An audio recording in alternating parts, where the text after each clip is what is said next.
మీరు చెప్పినట్టుగానే అవన్నీ డీటెయిల్స్ తీసుకొని తొందరలోనే మళ్ళీ వచ్చి కలిసి ఇండస్ట్రీకి ఛాంబర్ ద్వారా గవర్నమెంట్కి ప్రాపర్ బ్రిడ్జ్ని ఫామ్ చేసి చాలా పాజిటివ్గా జరిగేలాగా ప్రయత్నం చేస్తాం. అండ్ మాకు day after tomorrow EC meeting ఉంది. ఆ ఈసీ మీటింగ్లో చాలా విషయాల్ని డిస్కస్ చేసి ఇండస్ట్రీలో మొన్న చూసారు మీరు సంక్రాంతికి కొన్ని రకరకాలుగా డీవియేట్ అవుతున్నాయి. అలాంటి డీవియేషన్ లేకుండా కూడా ఏం చేయాలనేది ఈసీ మీటింగ్లో నిర్ణయం తీసుకొని ఫ్యూచర్ మంత్స్కి, ఫ్యూచర్ ఇయర్స్కి, ఫ్యూచర్ జనరేషన్స్కి మంచి బ్రిడ్జ్ చేస్తాం. Thank you. అంటే 9th ఇలా 4 సినిమాలు ఉన్నాయి. ఛాంబర్ నుంచి మనం ఇచ్చాం కదా అని వాళ్ళు 16th సో నేనే చెప్పాను 16th ఫ్రీగా ఉంది.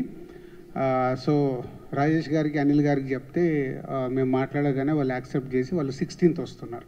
1 వీక్ 9th అంటే 1 వీక్ లేటర్గా వాళ్ళు వస్తున్నారు. సో ఆల్రెడీ వాళ్ళ పాట బిగ్ హిట్ అయింది. సో ఆ సినిమా కూడా హిట్ కావాలని అందరం కోరుకుంటున్నాము. సో సోలో ఆల్మోస్ట్ వాళ్ళకి సోలో రిలీజ్ లాగే ఉంది. ఏదైనా వస్తే ఇంకా వేరే సినిమాలు ఏమన్నా స్మాల్ ఫిలిమ్స్ వస్తాయేమో, బట్ మోస్ట్లీ సోలోగా కనిపిస్తుంది.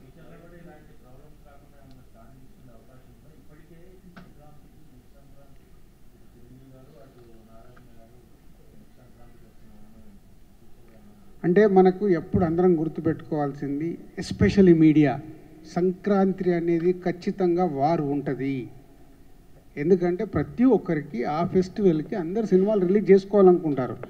కొందరు ఇప్పుడు మన ఈగలకు వాళ్ళు అర్థం చేసుకున్నట్టు కొందరు వెళ్తారు, కొందరు వెళ్ళరు. సో వెళ్ళనప్పుడు ఏంటి, దాంట్లో కూడా చాలామంది అర్థం చేసుకోవాల్సింది, సంక్రాంతికి వచ్చినప్పుడు ఒక కాంపిటీషన్ ఉంటుంది. కాంపిటీషన్ ఉండడం వల్ల మీరు మీడియా వాళ్ళు ఒక్క సినిమాని 10 సార్లు చెప్తూనే ఉంటారు. ఇవి నిజాలు. ఇది ఫిలిం, ఈ సినిమా ద్వారా సినిమాలు వస్తున్నాయంటే 10 సార్లు ఆ సినిమా గురించి చెప్తే వాళ్ళకు మైలేజ్ వస్తుంది. సో కాంపిటీషన్ ఉన్నప్పుడే ఆ సినిమాలకు మైలేజ్ వస్తుందని సంక్రాంతికి 3-4 సినిమాలు, తెలుగు సినిమాలు రావడం సహజం. ఇది మీ అందరికీ తెలుసు, మాకు తెలుసు. కాబట్టి సంక్రాంతికి తప్పదు. వేరే వారాలలో ఉన్నప్పుడు సాధ్యమైనంత మట్టుకు అందరూ అర్థం చేసుకుంటారు, ప్రొడ్యూసర్స్ అర్థం చేసుకొని సెటిల్ డౌన్ అవుతుంది. బట్ సంక్రాంతికి ఎవ్రీ ఇయర్ రావాల్సిందే. పోతే నెక్స్ట్ ఇయర్ నుంచి సంక్రాంతికి మీకు దిల్ రాజు దొరకడు. ఎందుకంటే నా మీదకి రాకుండా చేసుకోవడానికి 31st ఈసీ మీటింగ్లో స్ట్రాంగ్ స్టెప్స్ తీసుకొని ఇండస్ట్రీకి ఉపయోగపడేలాగా చేస్తాం.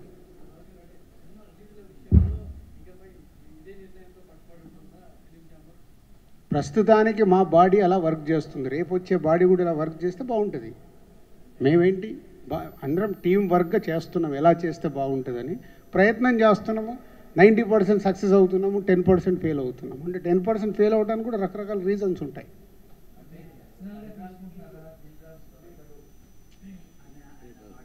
నో దొరకడు మీనింగ్ నెక్స్ట్ దానికి నేను టర్మ్కు ప్రెసిడెంట్గా ఉండను.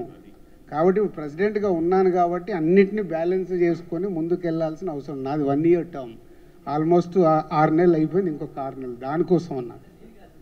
మళ్ళీ దీన్ని ఏదో హెడ్లైన్స్గా దొరకకండి. నెక్స్ట్ టర్మ్కి నేను ప్రెసిడెంట్గా ఉండాలంటే 1 year కంప్లీట్ అయిపోతుంది. ఏమ్మా మీ అందరికీ తెలుసు, మాకు తెలుసు.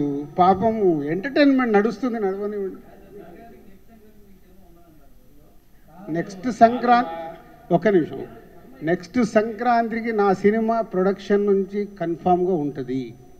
కాబట్టి ప్రెసిడెంట్గా నేను ఉన్నాను కాబట్టి నా మీద సమస్యలు ఎక్కువ ఉండవు. అప్పుడు కూర్చునే వాళ్ళు అది సాల్వ్ చేస్తారు. సో ఈరోజు ముందు ఛాంబర్ నుంచి అందరం వెళ్ళి కలుస్తున్నాము. కలిసిన తర్వాత ఒక ప్లాన్ ఉంది. సో ఇది అయిపోయిన తర్వాత అది ఈసీలో మాట్లాడతాం. ఎల్లుండి ఈసీలో మాట్లాడి విల్ గెట్ బ్యాక్. ఒక ప్లాన్ ఉంది.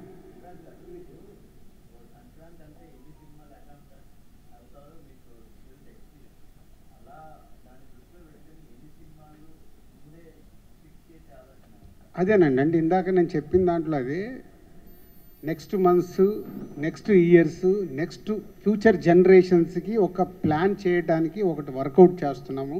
సాధ్యమైనంత మట్టుకు సమస్యల్ని తగ్గియాలి. ఏం చేయగలుగుతాం మేము, ఇక్కడ ఛాంబర్ అనేది ఉంది, అందుకు సమస్యల్ని తగ్గించి ముందుకు వెళ్ళాలి.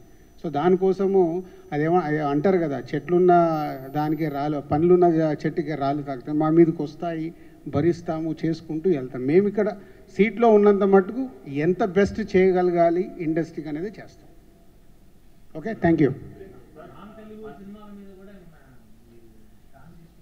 అది ఇంపాసిబుల్ అండి. ఇంతకుముందు కూడా చెప్పినట్టు ఇవాళ సినిమా పాన్ ఇండియా అయినప్పుడు సంక్రాంతికి మనది ఒక పెద్ద పాన్ ఇండియా సినిమా వస్తుంది అనుకుందాం. వాళ్ళు వెళ్ళి తమిళ్లో రిలీజ్ చేయాలి, కన్నడలో రిలీజ్ చేయాలి, హిందీలో రిలీజ్ చేయాలి. మనం చెయ్యాలి అనుకున్నప్పుడు పక్కన నుంచి వచ్చేలా మీరు ఆగండి అని చెప్పలేం కదా. సో ఇది ఈరోజు సినిమా మారిపోయింది, ఇది గ్లోబల్. పోతే మన సంక్రాంతికి ఫస్ట్ ప్రయారిటీ మన సినిమాలకు ఉండాలి, తర్వాత ఆ సినిమాలకు. ఇప్పుడు సంక్రాంతికి మనం చూసాము, అక్కడ 2 తమిళ సినిమాలు రిలీజ్ అయ్యాయి. మన దగ్గర మనం 4 సినిమాలకి ఫిక్స్ అయ్యాము కాబట్టి అదర్ లాంగ్వేజ్ సినిమాలు ఏం రిలీజ్ కాలేదు. వాళ్ళు ఇప్పుడు 26 జనవరి నిన్న మొన్న చేసుకున్నారు.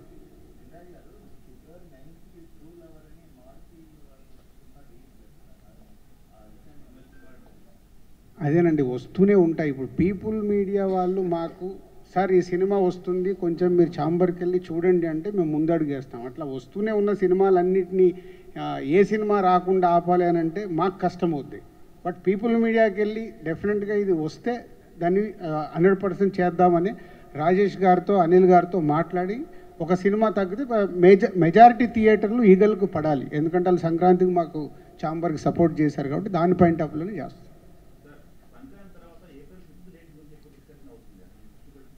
వచ్చిందిగా, ఆల్రెడీ మా సినిమా వస్తుందిగా. ఆ సినిమా వెనకకెళ్తే మా సినిమా వస్తుందని అన్అఫీషియల్గా చెప్పాంగా, అయిపోయిందా? అది కూడా క్లారిటీ వచ్చేసింది కదా. అది కూడా చెప్పాలి, దేవరా పోస్ట్పోన్ అవుతే మేము వస్తామని చెప్తున్నాను.